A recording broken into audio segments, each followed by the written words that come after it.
Saudara-saudari sekalian yang dikasihi Tuhan, setiap hari kita ini menikmati hidup sebagai bagian dari anugerah Tuhan yang tidak kita minta, karena dianugerahkan. Berlimpahnya seperti apa, mungkin kita tidak bisa mengukur, tidak bisa mengatakannya. Pendek kata, kehidupan yang kita terima dengan segala sarana prasarananya yang Tuhan sediakan itu sungguh tidak terukur.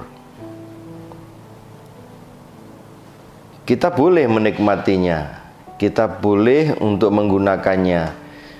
Tidak ada yang melarang karena Tuhan memang menyediakan. Hanya saja kita diajak untuk juga bijak. Menggunakan anugerah Tuhan itu sebagai bagian dari kehidupan kita untuk menjadikan kita menjadi lebih baik. Nah, disinilah kita yang mempunyai kehidupan yang berasal dari Tuhan itu tidak boleh menjadi hidup yang egois. Seolah-olah hidup itu diperjuangkan sendiri, hidup ini menjadi urusannya sendiri. Nah, kita perlu melihat dan menengok kehidupan yang ada di sekitar kita seperti apa.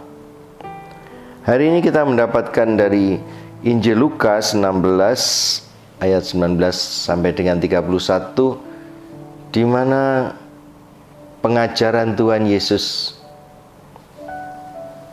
itu mengajak kita untuk merenungkan kehidupan manusia itu sebetulnya merupakan kehidupan yang berharga. Siapa yang sebetulnya menghargai kehidupan itu? Yang jelas Tuhan menghargainya. Lalu kita manusia yang menerima hidup ini, itu yang seringkali juga bertindak yang tidak sepadan dengan apa yang Tuhan sendiri kehendaki. Salah satu contohnya dalam perumpamaan ini, ada orang yang kaya mungkin menghargai hidupnya sendiri, tetapi tidak menghargai hidupnya orang lain. Yang digambarkan di sini orang miskin. Dan dalam kisah ini sangat kontras. Orang kaya merawat, memanjakan hidupnya sendiri dengan berbagai macam sarana prasarana, fasilitas yang dia punyai, dan itu merupakan anugerah dari Tuhan. Sementara kehidupannya orang miskin yang ada di dekatnya, yang hanya di depan pintu, dan dia melihat, dia menyaksikan, tapi tidak punya kemampuan untuk berbagi, atau tidak punya kemauan untuk berbagi. Jadi dia menghargai hidupnya sendiri, tapi tidak menghargai hidupnya orang lain. Dan disinilah yang sebetulnya menjadi konflik, atau menjadi persoalan. Tuhan memang melimpahkan banyak berkat kepada semua orang tersedia. Tapi ada di antara kita yang memang mempunyai berlimpah, mempunyai yang kurang, yang sedikit. Ada orang kaya, ada orang miskin. Nah, anehnya dalam cerita ini, kehidupan yang di dunia dikontraskan dengan nanti kehidupan setelah kematian. Apa yang dialami di dunia ini sementara. Tetapi yang sementara ini kalau tidak dirawat, tidak dipelihara, tidak sungguh-sungguh dihandle dengan baik, itu dampaknya akan kekal abadi. Apapun yang kita lakukan di dunia ini dalam ukuran waktu sementara, itu berdampak kekal. Dan kita percaya itu. Nah, makanya kalau ada orang yang melakukan kebaikan, nah buahnya itu juga dalam keabadian menjadi pahala berkat. Tetapi kalau di dunia ini kita tidak mengurusnya dengan baik, kita tidak melakukan kebaikan, nanti dalam kehidupan yang kekal abadi juga kita tidak menerima yang baik. Kita punya keyakinan iman yang seperti ini.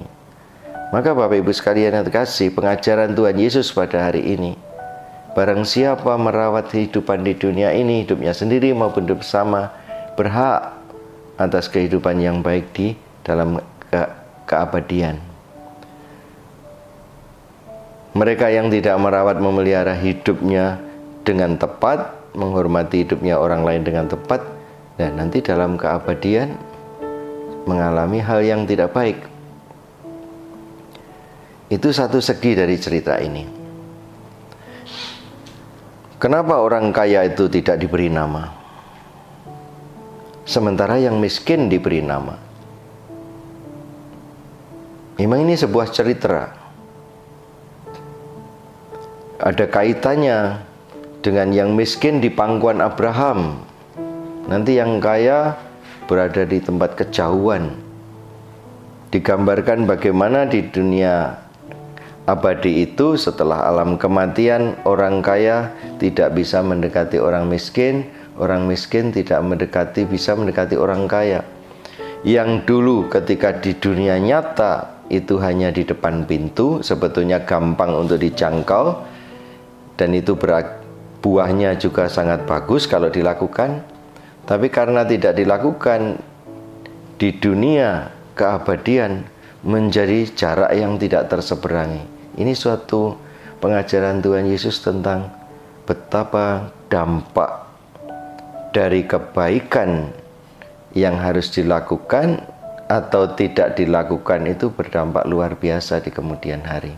Maka Bapak Ibu sekalian, lakukanlah yang baik di dalam kesempatan waktu yang terbatas, yang sementara ini, karena dengan kita melakukannya dalam kehidupan yang abadi, nanti kita akan menerima,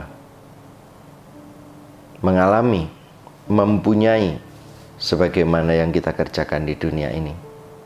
Amin.